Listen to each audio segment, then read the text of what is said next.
호르몬 조절 다이어트라고 하는 거는 이 책을 기반으로 제목을 지은 거예요. 책은 뭐냐면은 이 휴먼 영양학이라고 하는 책입니다. 나온 지는 굉장히 오래됐어요. 2002년도에 국내에 1판이 발행이 됐습니다.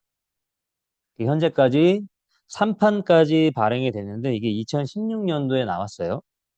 계속적으로 이 책이 판매가 되고 있고, 그렇지만 대중적으로는 많이 안 알려져 있는 것 같아요. 오히려 그 트레이너 생활을 오래 하신 분들은 이걸 아마 2010년 정도에 크로스핏이 항상 한창 뜨면서 이게 좀 이슈가 됐거든요. 크로스핏 코치들한테 이런 것들이 많이 알려져서 그게 또 일반인들에게 많이 전파가 됐었는데, 그때 이후로는 이러한 방법이 간헐적 단식이나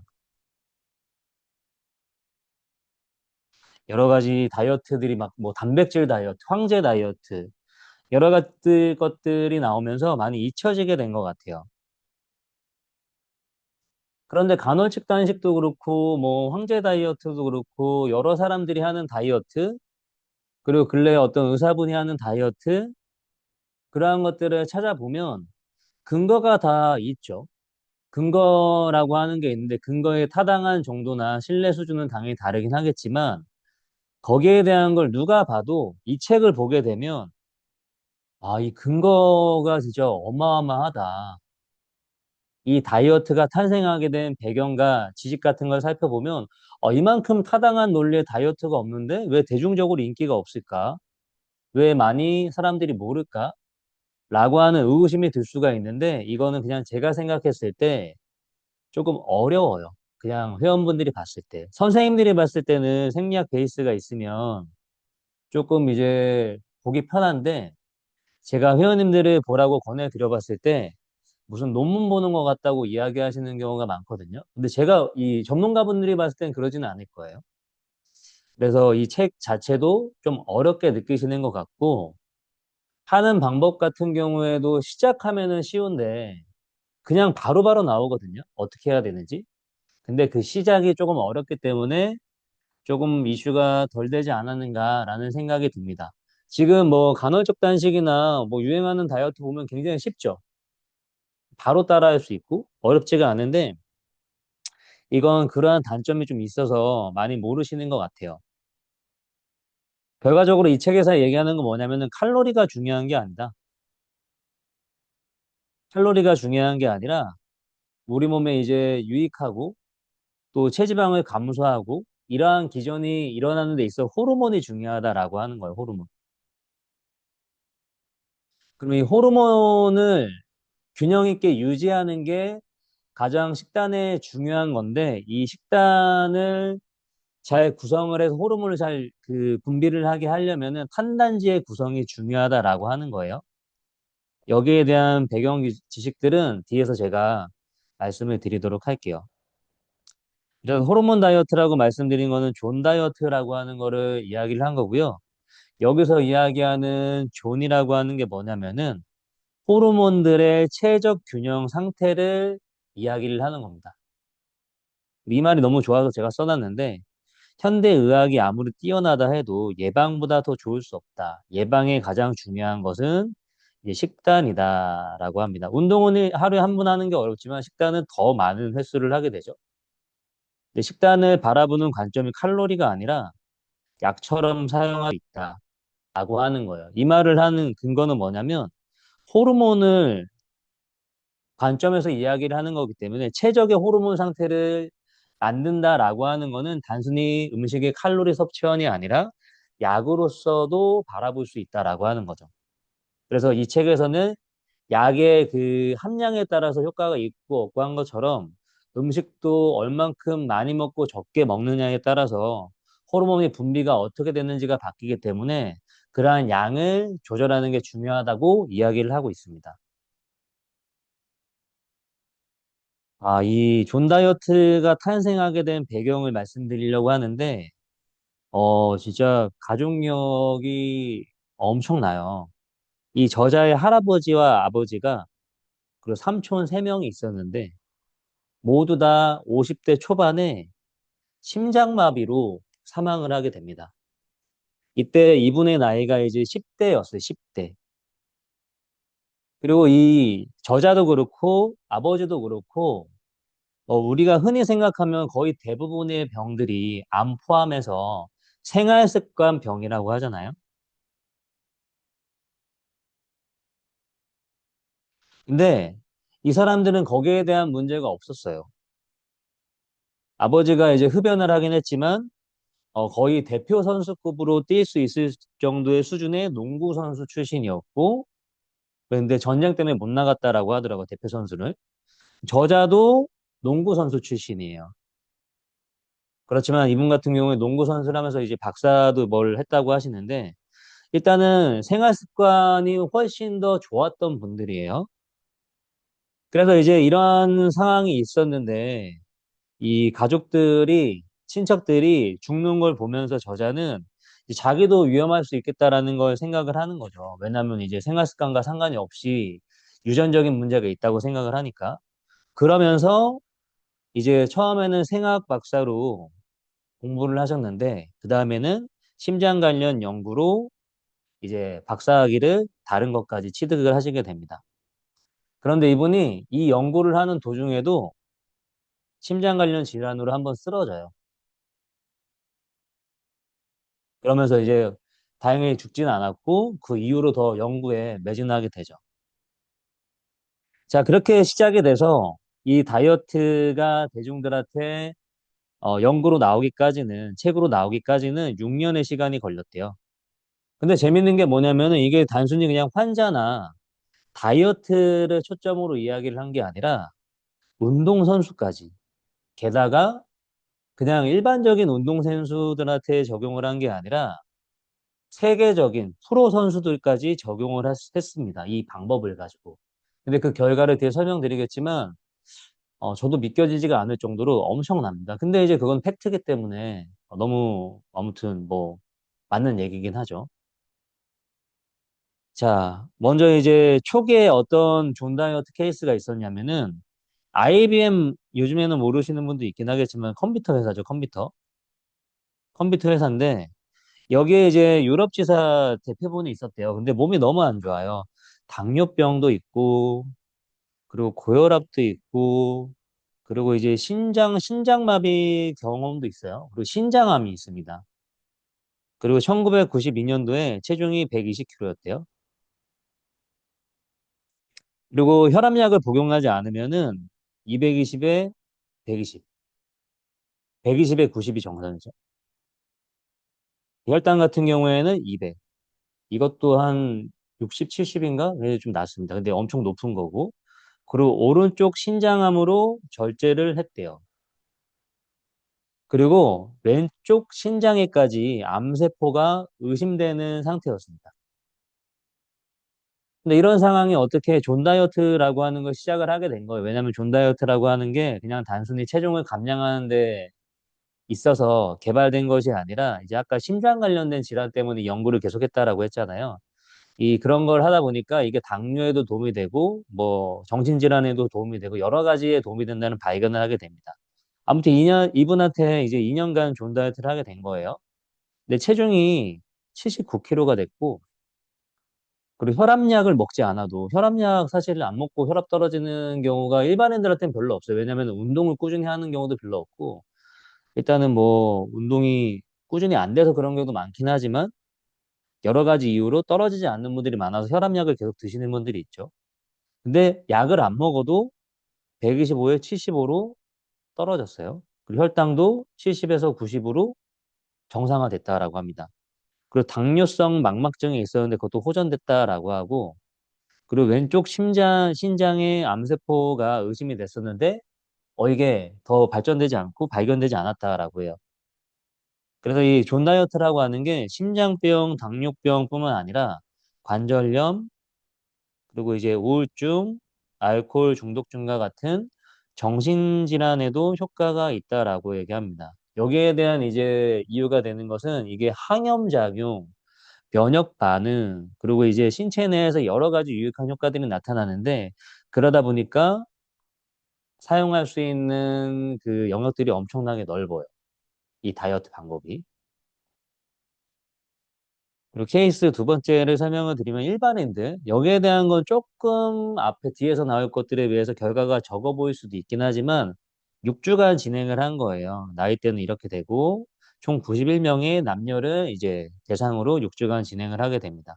남자들은 평균 20%, 여자는 29%. 약간의 과체중이 있는 상태예요. 뭐 다들 아시겠지만 남자는 15%, 여자는 23%가 정상 기준이죠. 근데 이제 이 사람들이 6주간 진행을 하니까 평균 체지방률이 29%에서 26%로 감소가 됐는데 중요한 것은 근육이 감소가 없었다. 모두 체지방만 빠졌다. 근데 뭐 다이어트 시켜보신 분들이면 아시겠지만 근육 감소 없이 체지방만 빼는 거 정말 어려워요. 근데 이 다이어트 방법에서는 특별한 지시사항의 음식밖에 없었는데도 이렇게 결과가 나왔다라고 합니다. 적게 먹으면서 운동 안 하면 근육 더 많이 빠지죠. 근데 여기선 그렇지 않았다라는 거죠. 요게 굉장히 놀라운데 이건 운동선수한테 이제 적용을 하기 시작한 거예요. 근데 운동선수들은 굉장히 칼로리 섭취량이 많아요. 왜냐하면 움직이는 양이 엄청 많다 보니까 대표적으로 우리나라에 많이 알려지게 된 거는 제가 느끼기에는 박태환이나 마이클 펠프스 있죠. 미국의 수영, 영, 히어로 있죠, 히어로. 이분이 하루에 10,000칼로리를 넘게 먹는다고 해서 이슈가 되게 많이 됐었죠. 그분 몸을 보면 뭐 어마어마하죠. 엄청 멋지고. 그래도 고탄수화물 시기를 엄청나게 많이 했어요. 이 사람 뭐 먹을 거 다 먹죠, 그냥.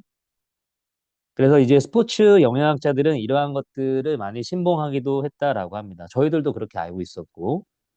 그런데 존 다이어트에서는 그런 방법에 대한 것들을 지지하지 않았어요.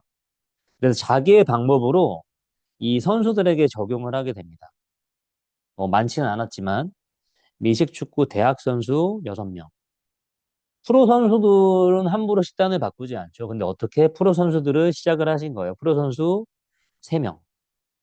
식사는 엄격하게 통제를 했다라고 합니다. 6주간 진행했어요. 근데 일반인들과 다르게 운동선수라서 그런지 결과가 엄청나요. 그리고 존 다이어트는 칼로리가 높지가 않아요. 비율이 중요하고 일반적으로 칼로리가 높지가 않은데 그러다 보니까 체중이 엄청나게 빠졌어요. 6.5kg, 체중이 5kg가 증가했어요. 체지방이 2.3kg나 감소를 하게 돼요. 이거 제가 말씀드린 것 때문에 죄송합니다. 헷갈리지 마세요. 체중은 증가했는데 체지방이 6주에 2.3kg나 빠졌어요. 엄청나게 많이 빠진 거죠. 그리고 근육량이 전 이거 믿어지지 않아요, 사실은.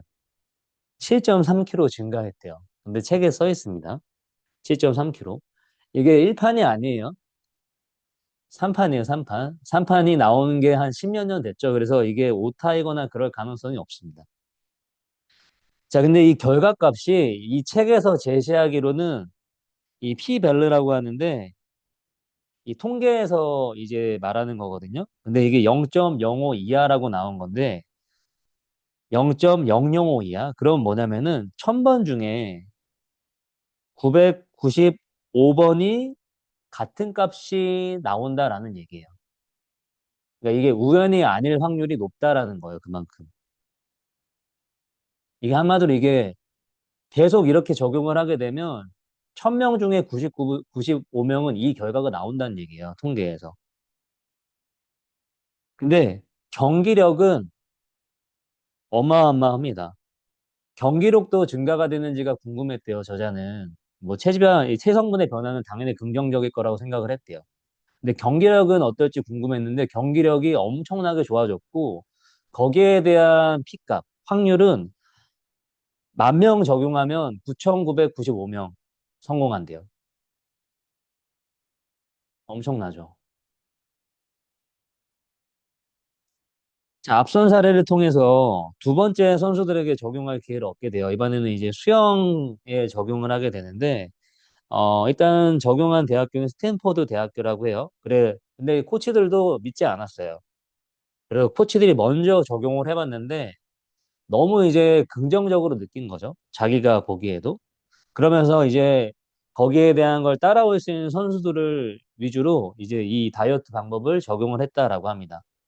근데 이제 이 선수들이 1992년도에 바르셀로나 올림픽에 나가게 되는데 금메달을 8개나 따요.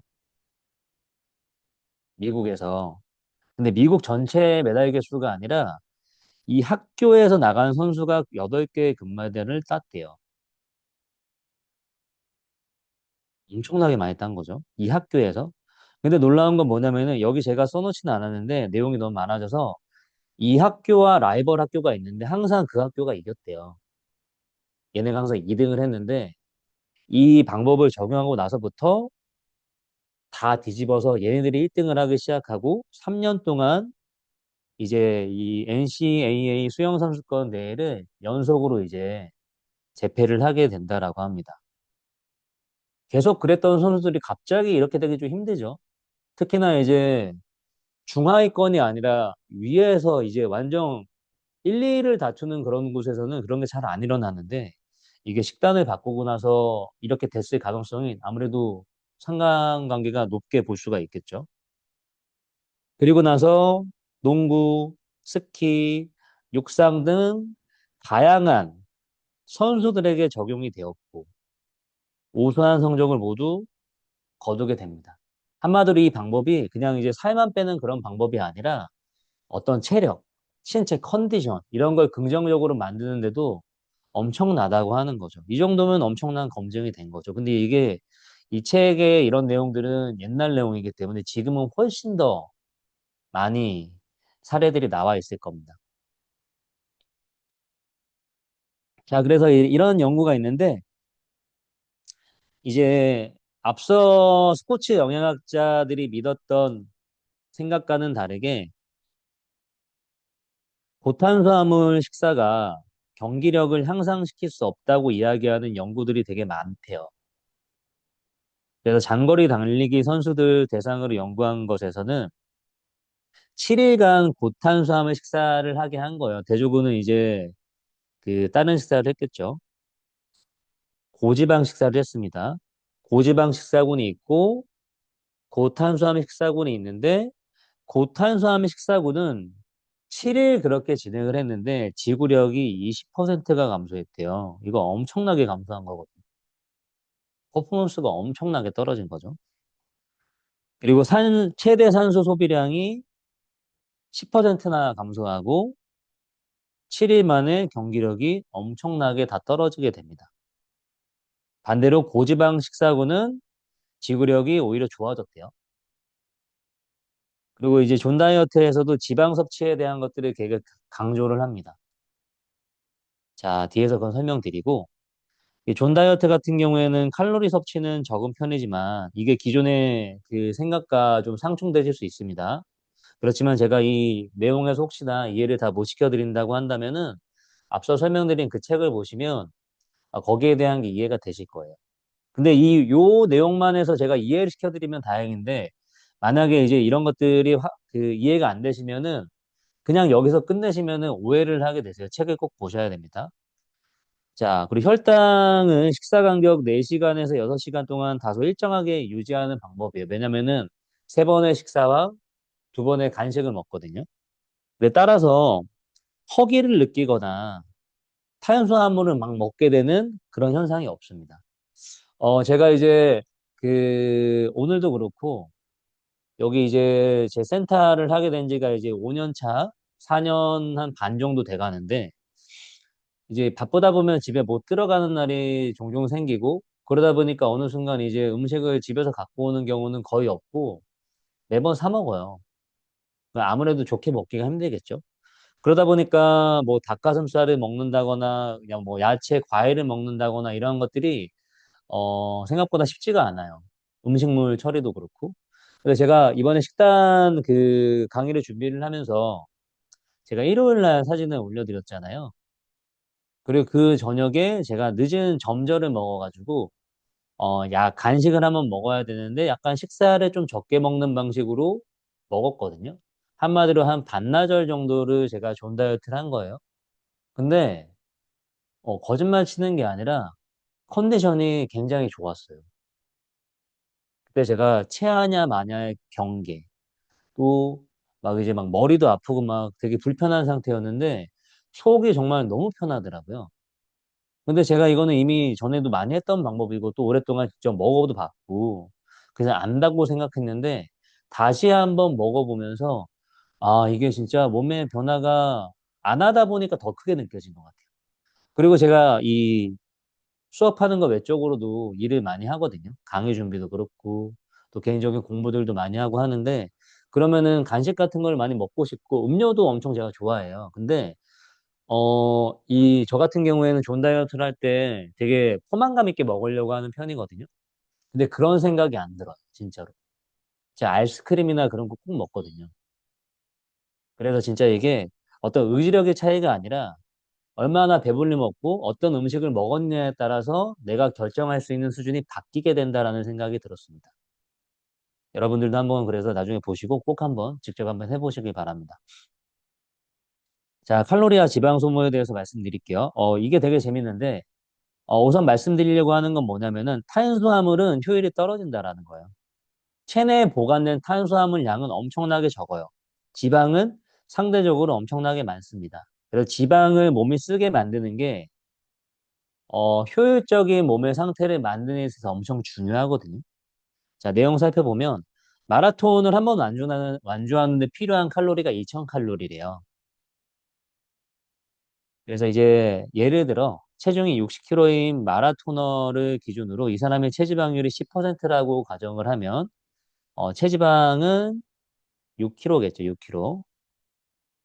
그리고 이제 뇌 지방 같은 경우에는 뇌 지방이 있는데 이거는 이용할 수가 있는 지방이 아니고 이용할 수 없는 지방인데 대략 한 1.5kg 정도 저장이 되어 있대요. 그리고 실제 이용할 수 있는 체내 지방은 4.5kg 정도라고 합니다. 자, 근데 지방 같은 경우에는 1g에 9kcal를 발생합니다. 9칼로리. 그리고 단백질 같은 경우에는 지방 같은 경우에는 지방은 지금 말씀드렸고 단백질, 탄수화물. 탄수화물 같은 경우에는 4, 단백질 같은 경우에는 7kcal의 열량을 만들게 되죠.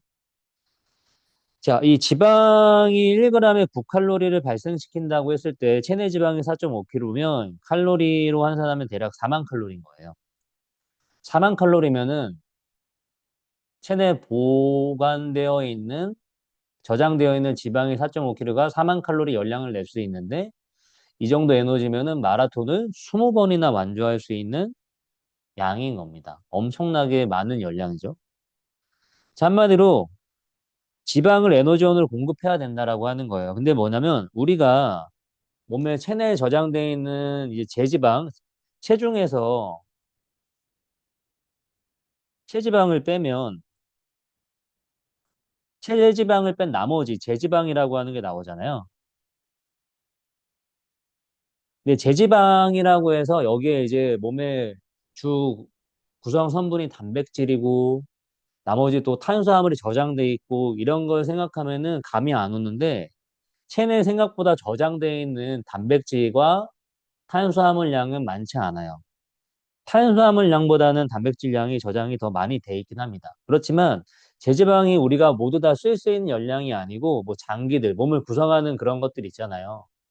그런 것들은 몸에서 쓸 수 있는 것들이 아니고 뭐 장기 그런 것들 막상 쓸 수 있는 양은 적고 탄수화물을 예로 설명을 들면 이건 추정치라고 하긴 하는데 근육 1kg당 약 12에서 15g 정도의 양을 이제 가지고 있다라고 해요. 그럼 여기 곱하기 4를 하게 되면 얼만큼의 열량을 만들 수 있는지 알 수가 있죠. 그럼 이게 다 해봤자 1000이 안 되거든요. 1000칼로리가 안 돼요. 그래서 우리가 그 갖고 있는 탄수화물 같은 경우에는 보통 근육이나 간에 있는데 여기 있는 걸 다 합쳐서 얼마 안 된다고 해요. 지방이 압도적으로 많은 양을 갖고 있다라고 합니다. 한마디로 우리가 이 지방을 잘 쓰게 하는 몸 상태를 만드는 게 뭔가 퍼포먼스도 그렇고 지구력도 그렇고 활력도 그렇고 굉장히 중요하다라고 하는 것이죠. 자, 이 지방을 잘 쓰는 몸을 만들려면은 아이카사노이드라고 하는 균형을 잘 유지해야 지방을 잘 에너지로 사용할 수 있게 된다라고 합니다. 아이카사노이드 균형을 유지하려면 탄단지의 균형이 중요하다고 해요. 특히나 이 지방에 대한 것들이 아이카사노이드 호르몬을 만드는 주성분이라고 하고요. 지방을 효율적으로 사용하는 방법은 우리가 흔히 아는 것 같은 방법이에요. 뭐 유산소 운동을 하는데 강도에 따라서 다르게 되죠. 최대 심박수의 60에서 80% 정도로 운동하는 게 지방을 사용하는 게 유리하다라고 이야기를 하고 무산소 운동이라고 하죠. 무산소 운동. 무산소 운동도 어, 보통 오해를 하는 이게 일반인 분들이 보실 수도 있으니까 오해를 하는 경우가 있는데 무산소 운동 같은 경우에는 운동 중에 사용되는 지방량은 적을 수 있지만 운동으로 인해 손상된 신체 상태를 회복하는 데 있어서는 엄청난 열량이 필요한데 그때 굉장히 많은 지방을 사용하게 됩니다. 그거를 절대 잊으시면 안 되고 그 지방을 사용하는 양이 운동을 하게 되면 근육통 같은 게 생기죠. 지연성 근육통이라고 생기는데 보통 그런 것들이 운동 강도가 있으면 적어도 하루에서 길게는 48시간, 너무 힘들면 더 오래 가기도 하죠. 이런 건 오히려 좋지 않지만요. 그럼 이 시간 동안에 몸의 회복이 계속 일어나는 건데 이걸 회복하기 위해서 지방이 계속 탄다는 거예요. 한마디로 유산소 운동만 하는 것보다 무산소 운동을 하는 게 지방을 효율적으로 태우는데 그래서 중요한 거고요. 또 한 가지 같은 경우에는 수면도 굉장히 중요하다고 해요. 수면이 중요한 이유는 뭐 이 무산소 운동도 그렇지만 이 지방 요소의 중요한 호르몬이 성장 호르몬이라고 하는데 마찬가지로 수면도 성장 호르몬 분비와 관계가 있기 때문에 지방을 태우는 데 있어서 중요하다라고 이야기를 합니다. 뿐만 아니라 뭐 좋은 컨디션을 만들고 뭐 더 다른 것들이 더 많이 있죠. 수면이라고 하는 것은. 자, 그래서 잘 못 먹고 잘 못 자고 그리고 음식 종류도 엄청나게 좋지 않은 분들 같은 경우에는 지방을 효율적으로 못 쓰겠죠. 그럼 몸에서는 다른 것들을 더 많이 쓰려고 합니다. 보통 탄수화물이나 단백질을 많이 쓰려고 하게 근손실이라고 하는 한마디로 효율적이지 않은 에너지 소비를 하게 되는데 엄청나게 그러면 우리가 원하는 몸과는 상태랑은 멀어지게 될 거고 거기서 끝나는 게 아니라 이런 수면 부족 같은 경우에는 뭐 엄청나게 해로운 게 많죠. 그리고 이러한 사람들 같은 경우에는 몸에 염증이 엄청나게 많은 상태가 되게 돼요. 근데 아까 제가 체형 교정, 재활 운동 이런 것들을 한다고 했잖아요. 선생님들도 이런 걸 이제 의뢰하는 회원들이 많을 거고. 근데 이러한 분들이 급성 통증인 걸 가지고 오는 직업군에 있는 분들도 계시긴 하겠지만 일반적인 필라테스, 피트니스 선생님들은 만성 통증 대상자들을 많이 만나게 되잖아요. 근데 통증이라고 하는 게 절대적으로 역학적인 것만 해서도 오는 게 아니에요. 그냥 이 사람이 움직임의 질이 안 좋아서 이만큼 아프다 이렇지 않거든요. 자세가 안 좋아서 이만큼은 안 좋다?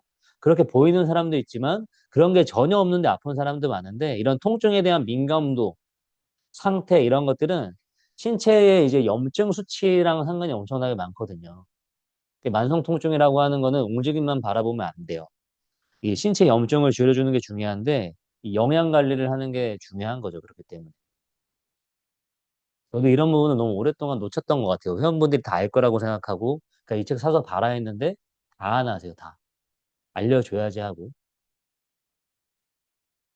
자, 탄수화물에 대해서 간단히 설명을 드리면은, 탄수화물을 이제 먹을 때 중요한 건 뭐냐면은, 탄수화물 당연히 먹어야 됩니다. 근데 적게 먹는 게 중요한데, 그중에서도 GI 지수가 낮은 탄수화물을 먹는 게 중요해요. 이 존 다이어트라고 하는 효과를 가져가려고 한다면은, 탄수화물군 중에서 흡수가 느린 음식을 선택하는 게 좋습니다. 근데 놀라운 것 중에 시리얼이 있죠, 시리얼. 설탕보다 시리얼이 GI 지수가 높다라고 해요. 한마디로 설탕이 시리얼보다 GI 지수가 낮대요. 이거 모르셨을 거고.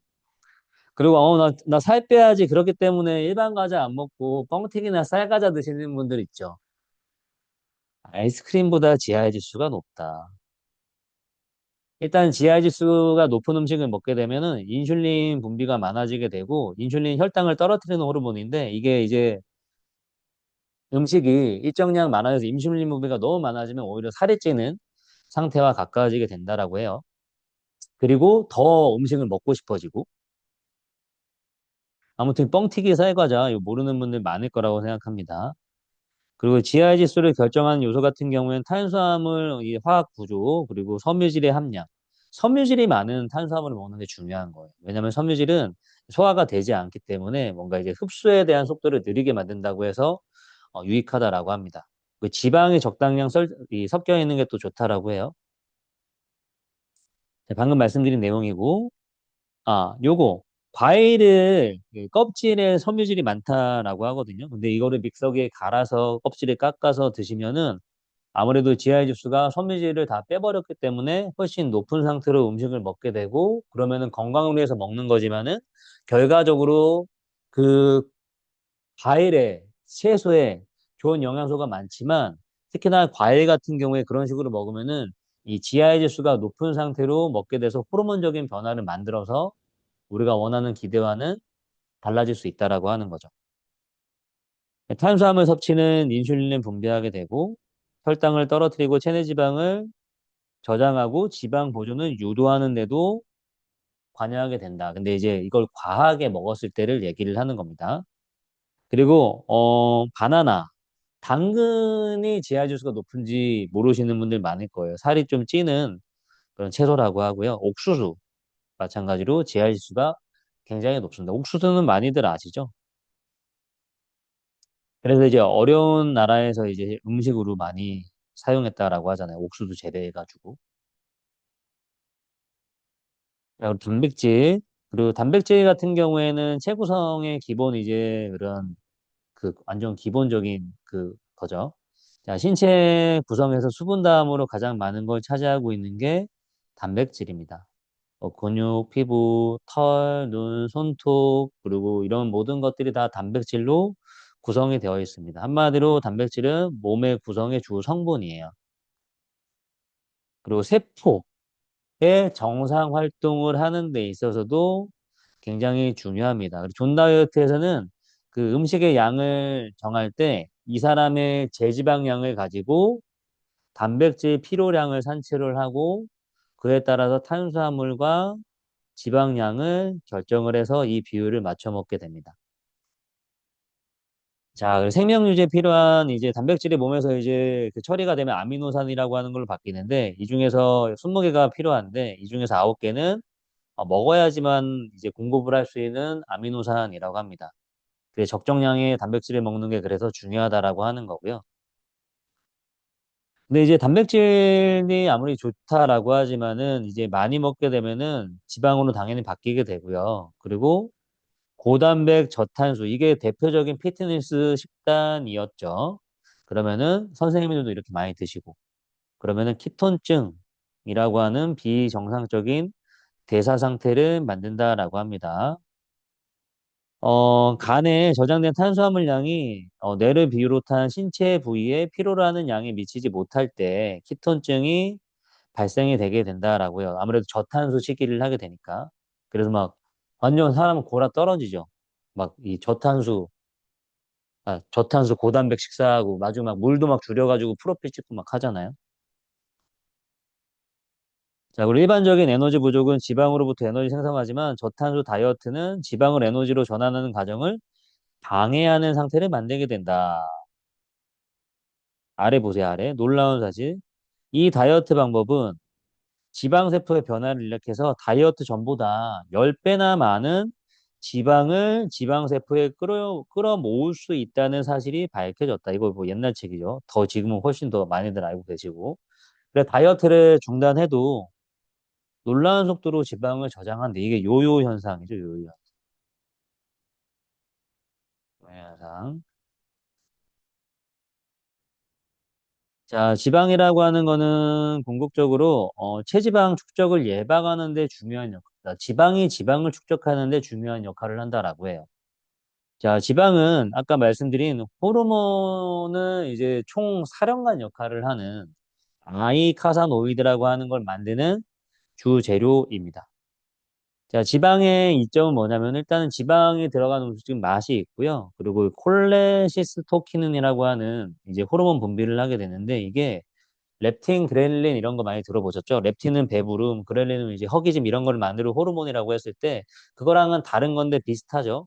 근데 충분히 먹었음을 뇌에 알려주어 식사를 끝내는 신호를 보내주는 호르몬이라고 해요.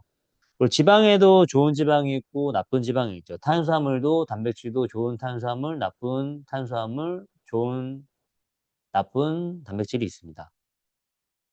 자, 나쁜 지방 같은 경우에는 흔히 이제 지방의 상태가 안 좋은 게 많이 포함되어 있는 포화지방이 많은 그런 지방을 얘기를 합니다. 인슐린 저항성을 일으켜서 인슐린 분비를 촉진하는 경향을 만든다라고 해요. 그 인슐린 저항성이라고 하는 건 뭐냐면은 이제 음식이 들어오게 되면 인슐린이 분비가 되는데 이게 이제 인슐린이 혈당을 떨어뜨려 준다라고 했잖아요. 그래서 이제 세포에 공급을 하면서 떨어지게 되는 건데 이게 인슐린의 역할인데 인슐린이 있음에도 불구하고 이게 역할을 못 한대요. 신체가 반응하지 않아서. 이러한 것들이 이제 인슐린 저항성이라고 합니다. 이런 것들이 나타나게 되면 보통 이제 문제가 많이 되는데 그런 게 이제 당뇨 같은 거라고 해요. 자, 이 인슐린 저항성을 높이는 대표 요인은 과식, 그리고 당, 정제 탄수화물 섭취, 이게 제가 많이 했던 거죠. 그러면 저도 이제 나중에 문제가 됐을 수도 있겠죠. 자, 복부 비만, 수면 부족, 만성 스트레스, 활동량 부족, 근육량 감소. 뭐 이런 것들이 인슐린 저항성을 높일 수 있는 요인이라고 합니다. 자, 음식의 호르몬 효과를 간단하게 말씀드리려고 하는데요. 배불리 먹는데 졸린 이유, 이제 먹고 졸리신 분들 굉장히 많죠. 그 이유가 뭐냐면은 먹잖아요. 그러면 인슐린이 분비가 되고 혈당이 떨어지게 되고 혈당이 일정 이하로 감소하게 되면은 신체 같은 경우에는 뇌 활동에 필요한 글루코스를 또 요구하게 된다라고 해요. 혈당이 떨어지면 또 더 달라 더 달라 이렇게 요구하게 된다. 이건 이제 많이 먹었을 때를 얘기를 하는 겁니다. 근데 이때 또 추가로 공급하지 않으면은 저혈당이 생기게 된대요. 그럼 몹시 필요해지게 된다. 이 단계에서 요 단계를 설명하면 막 단 거 먹고 뭐 콜라 먹고 우리 뷔페 가서 한 접시 더 먹고 막 더 먹으려면 그 탄산음료 먹으라고 막 하잖아요. 그런 것들이 이러한 생리적인 이유 때문에 실제로 더 많은 음식을 먹을 수 있게 되죠. 배가 부른데도 배고프게 느끼고 막 계속 들어가잖아요. 자, 아무튼 이렇게 되면은 이제 오히려 추가 공급이 없어서 저혈당 상태가 된대요. 그래서 몹시 피로해지게 된다라고 합니다. 많이 먹었음에도 이러한 상태가 된다라고 하는 거죠. 자, 그래서 고탄수화물 시기는 다량의 인슐린을 분비하게 되는데 이 끊임없는 허기를 느끼게 되고 또 탄수화물을 먹는 악순환을 만들게 됩니다. 자, 인슐린은 혈당을 떨어뜨리고 반대로 글루카곤이라고 하는 거는 혈당을 올려주는 역할을 하게 돼요.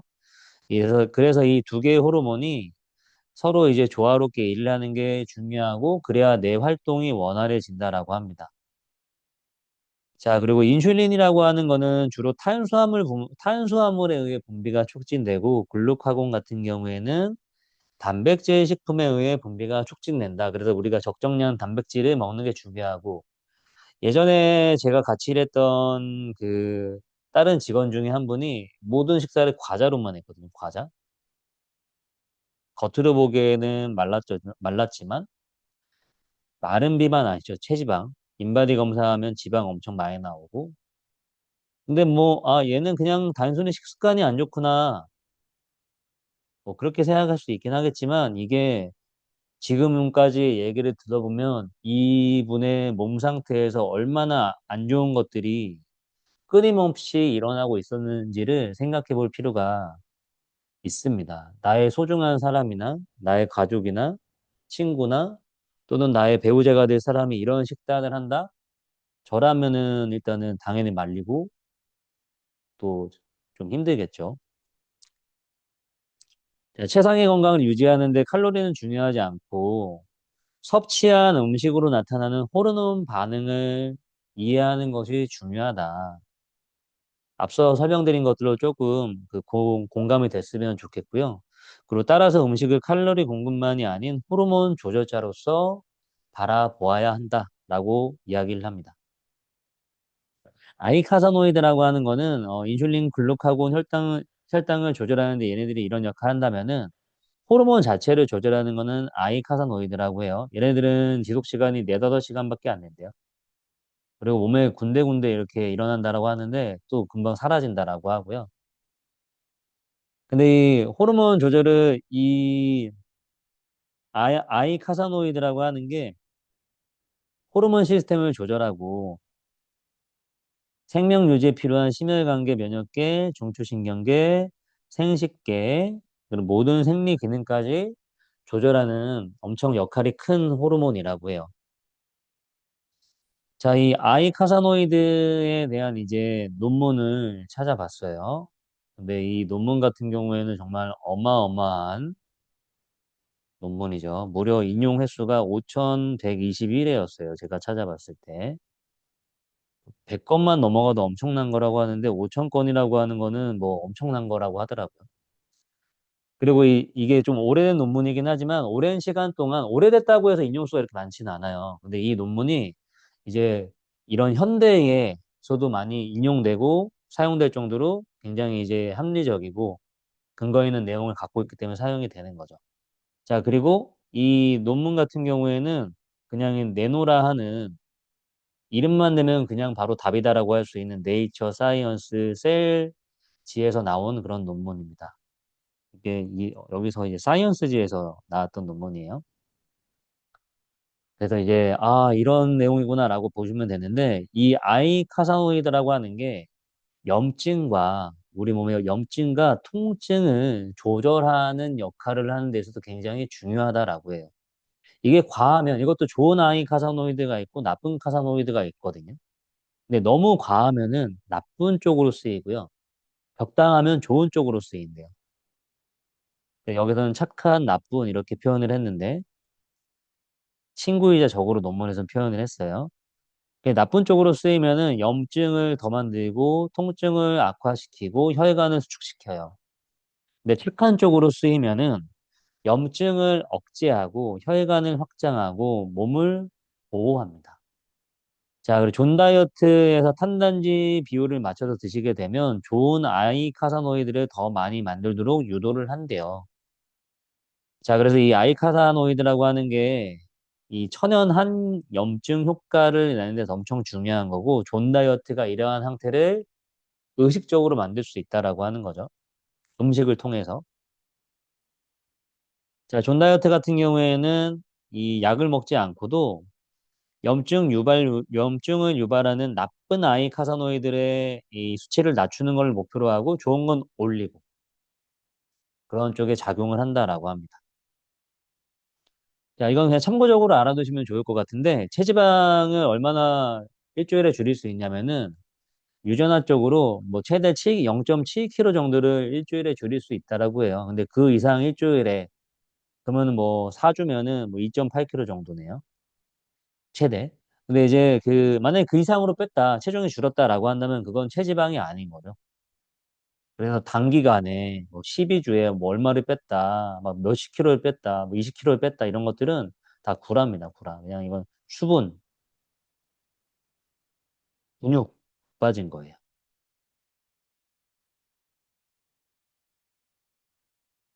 이거 제가 일요일 날 올렸던 식단이죠. 이 존 다이어트를 이제 잘하게 하는 규칙은 뭐냐면은 일단은 이건 제가 그냥 뭐 생각하는 노하우예요. 식단을 할 때. 존 다이어트 방법 뒤에 설명을 드릴 건데 일단 이걸 하면서도 중요한 건 뭐냐면 사람마다 다를 겁니다. 근데 저는 배가 고프면 못 참아요. 그래서 제가 생각할 때 저 같은 타입이라면 이 방법이 도움이 될 건데 일단은 존 다이어트를 하더라도 배가 불러야 됩니다. 그래서 이러한 음식을 저는 많이 사용을 하고요. 그리고 이제 먹고 싶은 게 있으면 먹어야 돼요. 존 다이어트 같은 경우에도 그냥 어느 음식을 정해주는 게 아니라 영양 성분을 볼 줄 알게 하는 건데 그러다 보니까 우리가 흔히 먹고 있는 군것질 같은 것들도 할 수 있거든요. 단 그런 것들은 양이 완전 작아집니다. 그렇지만 먹을 수는 있어요. 먹고 싶은 걸 먹을 수 있어야 되고 또 한 가지 따뜻한 음식이 있어야지 저는 먹어요. 이 다이어트 음식은 보통 차게 먹는 경우가 많은데 그래서 이제 따뜻한 음식 개인적으로 권해드리는 거는 계란찜, 계란탕 이런 것들, 된장국, 일회용 국 같은 것들고 나와 계시는 분들은 이제 잘 이제 활용하시면 좋을 것 같고 닭가슴살 같은 것 있는데 마늘 얼린 것이랑 같이 전자레인지 돌리면은 이게 완전 진짜 요리처럼 엄청 맛있어져요. 자, 그리고 준비가 잘 돼 있어야 다이어트에 성공합니다. 냉장고에 음식이 많이 있어야 돼요. 그리고 반찬 활용하세요. 반찬. 이런 것들 있죠. 반찬. 나트륨 제한하는 거는 여기서 그렇게 많이 안 나와요. 나트륨. 왜냐면 배출이 되는 음식도 많이 먹기 때문에. 그리고 빵 좋아하시는 분은 이 빵 같은 거 요즘 엄청 많죠. 다이어트 빵. 사놓으세요. 면 좋아하시는 분들은 다이어트 면, 두부면 사놓으세요. 대신에 우리가 존 다이어트를 배우면 이걸 먹으면서도 나에게 맞는 존에 들어갈 수 있는 탄단지 비율을 맞춰서 먹게 됩니다. 너무 놀라운 게 뭐냐면 제가 일요일 날, 토요일 날 두 번 먹었잖아요. 근데 그게 정말 시너지가 돼서 오늘 제가 음식을 먹을 때 신경을 쓰더라니까요. 평소에 그런 거 전혀 신경 안 쓰는데. 오늘도 스키장에 갔다 왔는데 거기서 먹을 때도 이제 핫초코인데 먹으려고 하니까 영양성분은 얼만큼 들었는지 보게 되고 탄수화물 18g 들었더라고요. 제티 하나 먹었는데 단백질 부족하네 그런 거 막 신경 쓰게 되고 이게 시동을 걸자마자 그런 게 행동이 바뀌더라고요. 그래서 이게 회원들한테도 그렇게 적용이 된다면은 엄청나게 유익하겠죠. 회원들 행동 잘 안 바뀌잖아요. 자, 그리고 존 다이어트 음식이 이렇게 된 거고 이거 실제로 제가 이제 도곡동에 2010년 후반 정도일 거예요. 2010년 정도 같은데 그때 제가 중년 다이어트 분들 회원을 되게 많이 맡았거든요. 근데 회원분들 살이 엄청 많이 빠져서 그때 소개도 엄청 많이 받았어요. 근데 뭐 제가 운동을 뭐 잘 가르쳐서 그런 건 당연히 아니고 그때 뭐 케테벨 같은 걸 좀 빨리 배워서 시작하긴 했었는데 그런 것 때문은 아닌 것 같고 그때 제가 존 다이어트를 병행했기 때문에 나이가 많은 분들도 살이 잘 빠졌다고 생각을 합니다. 근데 이분이 드신 걸 보시면은 이렇게 예쁘게 먹어요. 예쁘게 담아서. 그리고 보시면은 이렇게 먹으면 엄청 배불러요. 근데 여기 오이를 이렇게 해놨지만 이러니까 양이 더 많아 보이는데 오이 양도 뒤에 나와 있습니다. 아무튼 이분이 저를 엄청나게 은인처럼 생각하고 제가 옮길 때마다 연락 주셨던 분이에요. 근데 제가 운동 그만큼 가르치는 사람 많거든요. 근데 이분이 일단 결과를 봤기 때문에 그런 건데 아무튼 이 다이어트 방법이 이런 식의 음식 구성을 하게 됩니다. 한 단지 비율이 다 맞춰져 있는 거. 이게 대략 3블록이라고 하는 양입니다. 3블록. 3블록. 여기서 칼로리의 개념을 쓰지 않고 블록이라고 하는데 탄단지, 탄, 단, 지방을 1블록씩 나와 있는 성분표를 뒤에서 보여드릴 거거든요. 그러면 3블록이라고 하는 거는 1블록을 먼저 말씀드리면은 탄수화물 1, 단백질 1, 지방 1블록을 다 먹어야 1블록을 먹는 거예요. 근데 이게 아무튼 3블록의 식사량이 대략 이 정도다라고 하는 겁니다. 여자분들은 하루에 보통 10블록 정도를 먹게 되고요. 저는 172에 한 73kg 정도 되거든요. 제가 한 15블록 정도 먹게 됩니다. 자, 그리고 이것도 예전에 제 회원님들이 먹었던 저는 이렇게 먹으면 못 참아요. 포만감이 적어서. 근데 여자분들이 이렇게만 드셔도 충분하신 분들이 많이 있죠. 그래가지고 탄수화물, 단백질, 지방. 근데 여기서는 지방을 조리를 하는데 사용을 했어요. 조리할 때 쓰는 지방량도 뒤에 나와 있습니다. 그러면 여기서 그런 걸 다 언제 따져서 먹어? 그럼 조리를 안 하는 것부터 시작을 하시면 돼요. 쉬운 방법부터 할 수가 있거든요. 앞서 말씀드렸던 요런 방법은 너무 쉬워요. 냉장고에 있는 닭가슴살 또는 고기 같은 거 좋아하는 고기 다 상관없습니다. 그거 좀 돌리고 탄수화물 집에 있는 것, 지방 집에 있는 거 그냥 꺼내 드시면 돼요. 그렇지만 플레이팅이 예쁠수록 더 좋은 것 같아요. 그리고 음식을 자기 손으로 차려 먹을수록 저는 다이어트에 성공한다라고 합니다. 사 먹는 사람보다. 자, 그리고 이 존 다이어트 책을 번역하신 분이 지금 그 밴드를 계속적으로 운영을 하고 계시거든요. 요즘은 카페는 안 하시고. 그 카페에 들어가시게 되면 이런 식단 구조는 계속적으로 올라와요. 요즘에는 근데 많이 좀 뜨문뜨문하긴 하는데 그래도 올라옵니다. 이분은 이제 그 주기적으로는 안 하지만 1년에 몇 번 정도 이 존 다이어트를 보건소나 여타 다른 기관에서 세미나를 직접 하기도 하세요.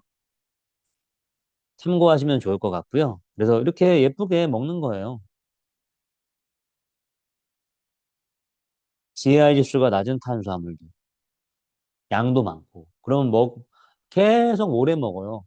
막 그렇게 금방 빨리 먹고 끝나는 그런 음식들이 아니에요. 그런 음식 보통 나쁜 음식들이죠. 자, 아무튼 이렇게 예쁘게 먹을 수 있고요. 마음에 드는 거, 이런 거. 저는 이런 식사가 누구나 어떻게 국이랑 이런 걸 먹냐 그럴 수 있는데 저는 국이 있으면 좋더라고요. 낫또랑 이분이 지금 빵 같네요. 빵도 먹었고 계란도 먹었고 탄수 먹을만 하지 않나요? 오히려 너무 맛있어 보이는데. 그리고 이것도 이렇게 집에 있는 반찬이랑 그런 거 구성해서 드셨네요. 이분은 그리고 디저트도 와인도 한 잔 하셨네요. 술도 드셔도 되는데 술 같은 경우는 탄수화물로 이제 포함되게 됩니다. 자, 그래서 먼저 방법을 설명드리도록 할게요. 전 다이어트를 할 때 우선은 탄단지 비율을 맞춰서 드셔야 돼요. 우선은 탄수화물 아까 말씀드렸지만 탄수화물은 1블럭, 이 1블럭이라고 하는 게 어느 정도인지 먼저 말씀드리면은 1블럭은 탄수화물 9g, 단백질 7g, 지방 3g을 다 먹었을 때 1블럭이라고 이야기를 합니다. 이건 무게가 아니라 그 음식 안에 들어있는 성분이 이 정도 되는 걸 얘기를 하는 거예요. 자, 그럼 우리가 이제 먼저 이 방법을 하기 위해서는 해야 되는 게 일일 단백질 요구량을 계산을 해야 돼요. 거기에 필요한 것들이 있는데요. 일단은 자기의 체중 알아야 되고, 체지방률 또는 체지방을 알아야 됩니다. 그리고 내가 이제 얼만큼 활동하는지를 뒤에 표에서 고르시면 돼요. 자, 일단은 내가 얼만큼 활동하는지는 여기에서 보시면 됩니다. 지금 선생님들 여기서 자기 거 한번 체크를 해 놓으세요. 그래서 내가 얼만큼 활동을 하냐. 보통 이제 운동을 지도하는 분들이라고 한다면, 이 정도는 되겠죠. 최소 요 정도는 될 겁니다. 그러면은, 신체 활동 지수가 0.8이구나 라고 기억하시고요. 나는 그렇게 못해. 주 3회 하고 있어. 뭐 0.7. 이런 식으로 자기 신체 활동 지수를 일단은 기억을 해 두시고요.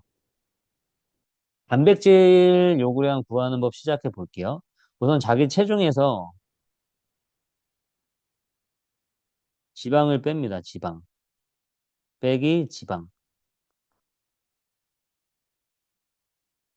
자기 체지방량을 모르잖아요. 그러면 인바디에서 기억나는 거 있으세요? 그러면 자기 체중이 있으면은 체지방률 있죠. 체지방률. 저 같은 경우에는 한 12% 정도 될 거거든요. 이런 것들은 아마 기억이 날 거예요. 그래서 자기 체중을 가지고 체지방률을 계산을 해보세요. 예를 들어 제가 지금 칩으라고 해볼게요. 쉽게. 제가 그러면은 70kg이에요. 그러면은 체지방률이 몸의 10%가 체지방이래요. 그러면 체지방은 7kg잖아요. 7kg. 이런 식으로 계산을 해봅니다. 계산기로 찾아가지고 해보시고요. 그러면은 예를 들어 제가 70kg에 7이 체지방이면은 이제 빼면은 이제 63이죠. 63kg. 근데 이게 미국에서 나온 방법이라 이걸 파운드로 바꿔야 돼요. 그래서 곱하기 2.2. 그러니까 묻지도 따지지도 않고 킬로그램을 파운드로 바꾸려면은 곱하기 2.2를 하시면 됩니다. 우선은 이거를 구하시고요. A라고 해볼게요. 거기다가 곱하기 자기 활동 지수. 저 같은 경우에는 0.8이 되겠네요. 그러면은 이걸로 이제 단백질량을 구할 수가 있게 됩니다. 자, 예를 들어 설명을 해볼게요. 자, 몸무게가 72kg고 체지방이 7kg예요. 그러면은 이렇게 72에서 7kg를 빼게 되면은 65kg인데 이게 미국 거니까 파운드로 바꾸자라고 했죠. 거기에 신체 활동 지수를 곱하기를 하면은 대략 이제 114가 나오게 됩니다. 근데 단백질은 아까 그 1블럭이 7g이라고 했죠. 그럼 얼만큼 몇 블럭 먹어야 되는지 계산하기 위해서 나누기 7을 하는 거죠. 이렇게. 아, 그러면은, 16블럭이 나오네. 그러면 이 사람은 단백질 요구량이 하루에 16블럭이잖아요. 그러면은 그냥 16블럭 식사를 한다라고 봐주시면 좋고요. 그리고 이 1블럭이라고 하는 거는 단백질 1블럭만이 아니라 탄단지 111 다 합쳐야 1블럭이라고 했습니다. 그거 기억해 주세요. 자, 그러면은 이거를 이제 세 끼의 식사와 그리고 두 끼의 간식으로 양을 나누는 거예요. 그러면 이렇게 4, 아침 식사 4, 점심 식사 4, 그리고 간식 2블럭, 저녁 식사 4블럭, 반찬 2블럭. 이렇게 해서 12, 뭐야? 이렇게 하면 16블럭이죠. 이렇게 16블럭을 이런 식으로 나눌 수 있고요. 자기 상황에 따라서 나눠야 되는데 중요한 거는 공복 시간이 5시간에서 6시간을 넘어가면 안 됩니다. 아침을 나는 안 먹어. 그러면 안 돼요. 그러면 뭐 저기 닥터요 단백질 바라도 사서 먹어야 됩니다. 뭐 우유나 이런 걸로 챙겨 먹어야 돼요. 절대 공복이 있지 않습니다. 자, 그리고 자기 전에도 먹어요. 자기 전에 먹으면 위산 분비되고 막 그러는 거 아니에요. 거기에 따라서 또 밤에 먹는 걸 바꿀 수 있고, 여기는 남자분 식단이라 2블럭이나 들어가 있지만은 보통 1블럭을 먹거든요. 여자분 아까 10블럭이라고 했잖아요. 여자분 기준에서 10블럭이라고 한다면은 아침, 점심, 저녁 있잖아요. 그러면은 뭐 이렇게 3, 3, 2 이렇게 먹을 수 있잖아요. 그러면은 지금 6개, 8개. 그러면 1블럭씩 간식을 먹게 되는 거예요. 그러면은 아침과 점심 사이에, 점심과 저녁 사이에 이렇게 먹을 수도 있고, 또 반대로 이렇게 들어갈 수도 있고, 1 이렇게 들어갈 수도 있겠죠. 이렇게 해서 하루에 총 10블럭을 먹으면 됩니다. 근데 1블럭 같은 경우에는 저지방 우유 200ml 한 잔 먹잖아요. 그러면 그게 1블럭 정도예요. 그런 그 1블럭에 대한 간식이 어떤 게 좋은지도 나와 있거든요. 좀 편한 거는 저지방 우유 같은 게 좀 편하고. 일반적인 우유는 지방 함량이 많아서 추천되지 않아요. 그리고 우유에 그 있는 성분을 소화 못하고 문제가 있는 분들이 굉장히 많은 거 아시죠? 요즘에는 소화 잘 되는 우유 같은 것들도 엄청 많이 팔리게 되는데, 그럼 우유에 있는 그 성분을 소화를 못하는 분들이 아시아인만 그런 게 아니라 전 세계 인구의 80%는 소화를 못한대요. 그런 소젖을. 20% 정도만 그런 걸 할 수 있대요. 그래서 이런 것들도 일단 참고를 하시고 소화도 안 되고 나쁜 지방이 많이 포함돼. 그래서 사용하지 않습니다. 이거는 뭐야. 저는 그래서 이제 우유 먹으면은 속이 좀 안 좋을 때가 있는데 그럴 때는 저는 오히려 크림은 괜찮거든요. 근데 크림 맞는지 모르겠는데 플라시보인지 모르겠지만 저는 그렇게 커피 같은 데 타먹기도 해요. 자, 1일 단백질 요구량 구하는 방법. 이거 방금 전에 저희가 지금 한 거고요. 자, 그래서 1블럭이라고 하는 게 제가 몇 개만 좀 가지고 왔거든요. 이런 식으로. 자, 그러면 저희가 1블럭 탄단지를 구성을 한번 해볼게요. 아까 나왔던 것에서 이제 양배추, 제가 엄청나게 좋아하는 양배추. 양배추 같은 경우에는 탄수화물이 있는데 유리한 탄수화물이 있죠. GI 지수가 낮은 탄수화물들을 얘기를 합니다. 저는 양배추로 포만감을 엄청나게 이제 높게 먹는데요. 이 양배추 잘게 썬 거 2컵 정도, 종이컵 기준. 2컵을 생각하시면은 뭐 종이컵 요만하잖아요. 그 2컵 정도? 근데 막상 이거를 양배추를 잘라서 채를 썰어서 그릇에 놓잖아요. 그럼 양이 엄청 많아요. 그래서 이 적게 다는 생각이 양배추를 이용하면 일단 잘 안 됩니다. 오이, 얇게 썬 거 3컵. 아까 그 회원이 이걸 보고 그렇게 썬 거예요. 오이 1개. 이게 단백질 1블럭에 해당합니다. 예를 들어서 내가 탄수화물 3블럭 식사를 해야 되는 사람이라고 해볼게요. 그럼 오이 3개 먹으면 탄수화물 끝나는 거예요. 양배추를 먹으면 너무 많을 거고 또 과일, 토마토로 먹으면 2개를 먹어야 탄수화물 1블럭이에요. 토마토 6개 드실 수 있으세요? 엄청 배불러요. 이런 것들을 활용하시면 좋고, 방울토마토 같은 경우는 좀 작은 걸로 25개를 먹으면 1불러. 방울토마토로 다이어트 할 때 많이 먹잖아요. 아무튼 토마토도 포만감을 많이 줄 때 이제 다이어트 할 때 굉장히 좀 좋은 음식입니다. 그리고 여기 보시게 되면 뭐 이제 뭐 냉이도 있고 이제 많이 나오겠죠. 고추도 있고 뭐 무도 있고 무 얇게 썬 거 2컵, 배추도 있고 버섯 이렇게 여러 가지 있는데 이런 음식을 넣게 되면 양이 엄청나게 많아져요. 과일, 감을 만약에 드신다 탄수화물로 감은 한 개가 2불럭인 거예요. 반 개가 1불럭입니다. 귤은 한 개가 1불럭이에요. 탄수화물 3불럭을 귤로만 먹으면 귤 3개 드셔야 되는 거예요.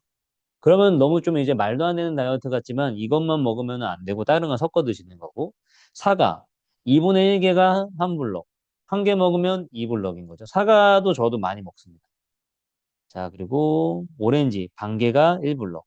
그리고 참외 반 개가 1불럭.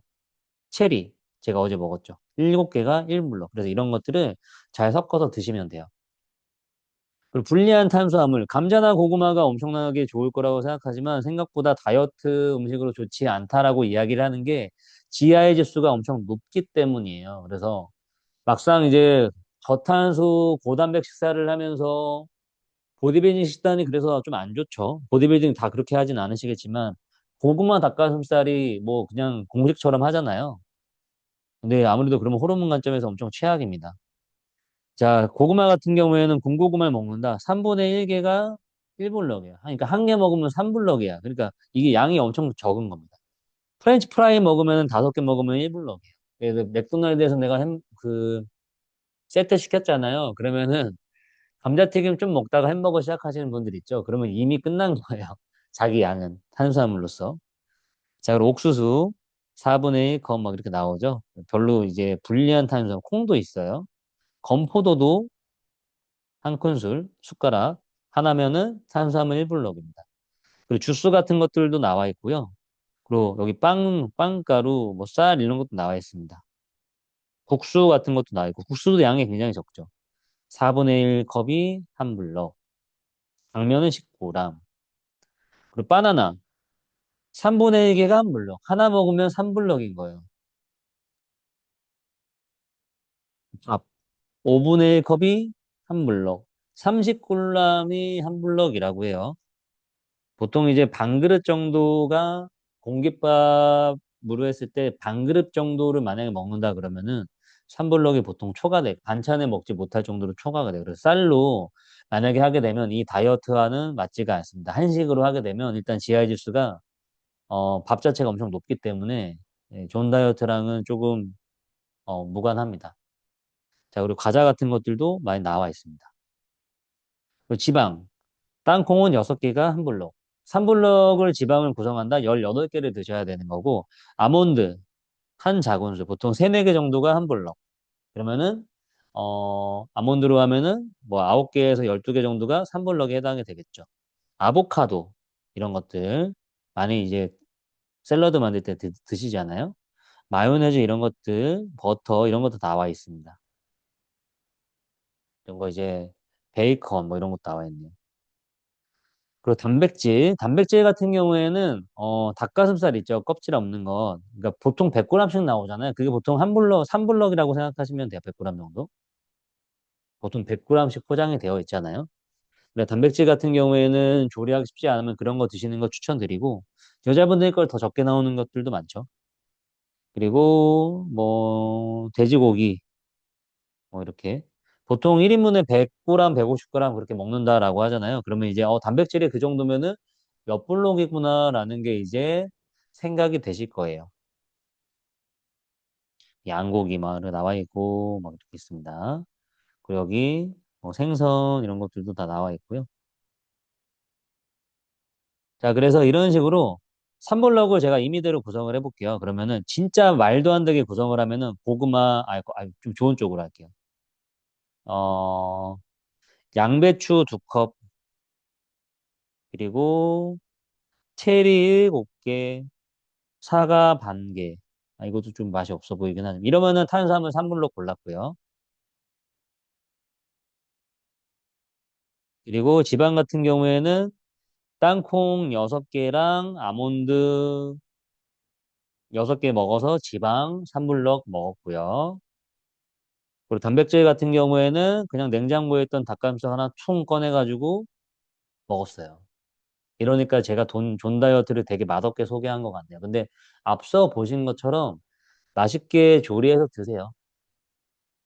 대략 어떻게 구성하는지 이해되셨나요? 안 되시는 분들은 채팅방에 남겨주시거나 나중에 따로 또 말씀 주시면 이야기 드릴게요. 아니면 지금 공통적으로 모르실 수도 있으니까 채팅방에 남겨주세요.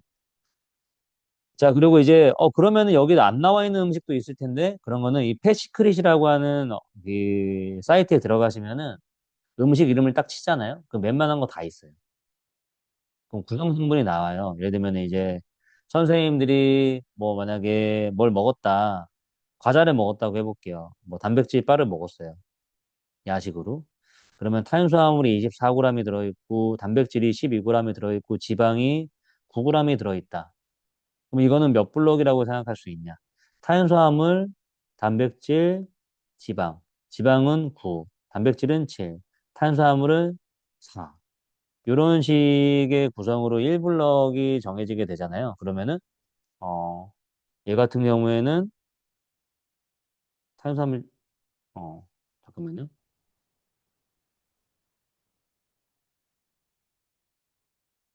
탄수화물 9, 단백질 7, 지방 3이에요. 죄송합니다. 큰 실수를.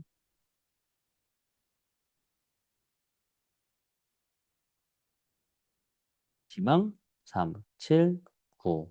9g이 1블럭입니다. 그러면은 얘는 9, 3, 27이니까 3블럭이 약간 안 되는 양이네요. 탄수화물로 따지면은. 단백질 같은 경우에는 2블럭이 약간 안 되는 양이네요. 그 지방 같은 경우에는 3블럭의 양이네요. 그러면 내가 이제 이 먹은 양이 음식을 먹은 게, 이게 몇 블럭을 먹은 거네? 라고 하는 게 이제 앞으로 보이기 시작하는 거예요. 근데 이게 엄청나게 이제 완전 삶을 바꾼다고 생각합니다. 그냥 음식을 보는 눈 자체가 완전 바뀌고, 내가 예를 들어서, 어, 음식을 사 먹는다. 시켜 먹는다. 그런 것들은 없을 수 있잖아요. 조리된 음식은 패시크릿에 치세요. 짜장면 먹었잖아요. 짜장면.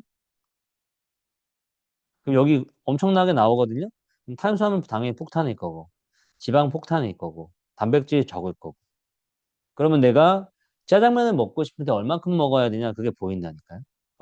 단백질을 보충해 줘야겠네. 이런 것들이 보이기 시작합니다. 일반식에도 다 적용할 수 있어요.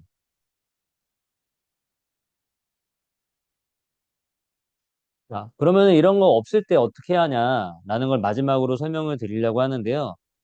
일단 단백질 같은 경우에는 이 존 다이어트에 해당되는 양을 먹으려면 내 손바닥의 크기 정도 있죠. 손바닥의 크기 정도. 두께와 면적 정도를 드시면 이게 적정 단백질 양이래요. 사람마다 손 크기가 다르죠? 요 정도. 그리고 탄수화물 같은 경우에는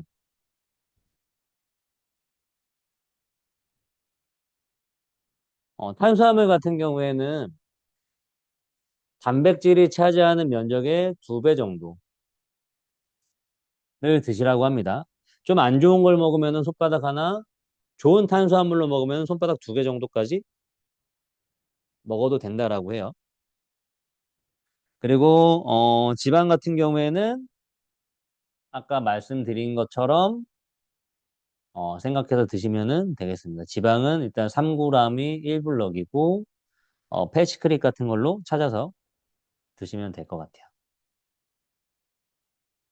자, 그 존에 이르는 규칙, 존 다이어트를 정확하게 하려면 요것만큼은 기억을 해주세요. 그리고 단백질량을 정확하게 본인에 맞는 양을 파악하시고요. 일일 단백질 요구량이 이렇게 고르게 나눠져서 식사가 분포된다는 거 기억하시고 이거를 하루에 식사 3번, 가직 2번으로 나눠서 먹는다. 그리고 공복 시간이 너무 길어지면 안 됩니다. 허기를 느끼기 전에 식사를 하시고 5시간이 넘지 않도록 길게는 6시간이 넘지 않도록 해야 됩니다. 그리고 단백질은 되도록이면 포화지방이 적은 걸 드시는 게 좋고 탄수화물 같은 경우에는 섬유질이 풍부한 채소와 과일 그리고 지방 같은 경우에는 단일 불포화 지방으로 드시는 게 좋다라고 하고요. 식사 같은 경우에는 뭐 이렇게 칼로리를 제한하긴 했는데 저 같은 경우에는 칼로리를 계산은 따로 한 적은 한 번도 없고 그냥 거기서 이야기하는 유리한 지하지수가 낮은 탄수화물, 좋은 이제 단백질 이런 거 먹으려고 했어요. 근데 중요한 거는 여기에 업 비슷하게 시작하는 거라고 생각을 해요. 이거를 명확하게 지키는 것보다 제가 어제 어설프게라도 했는데 컨디션이 엄청 좋았다라고 했잖아요. 이거 자체가 엄청 중요한 것 같습니다. 그리고 그렇게만 해도 효과가 있어요. 지금 드시는 것보다. 그리고 어설프게 이 다이어트 했다가 저 다이어트 했다가 간헐적 단식 했다가 이렇게 하는 것보다 이렇게 근거가 높은 다이어트 방법을 하시고 이게 어떻게 보면 가장 지속하기 좋은 방법입니다. 왜냐하면 배부르게 먹을 수 있고 뭐 원하는 거 다 먹을 수 있고 양은 뭐 당연히 많이 먹을 수 없긴 하지만 이러한 방법이 없잖아요. 그렇기 때문에 이런 식으로 뭐 간헐적 단식도 한 번에 엄청 폭발적으로 먹는다라고 하지만 이거는 사실 호르몬적으로 말이 안 된다고 생각하지 않나요?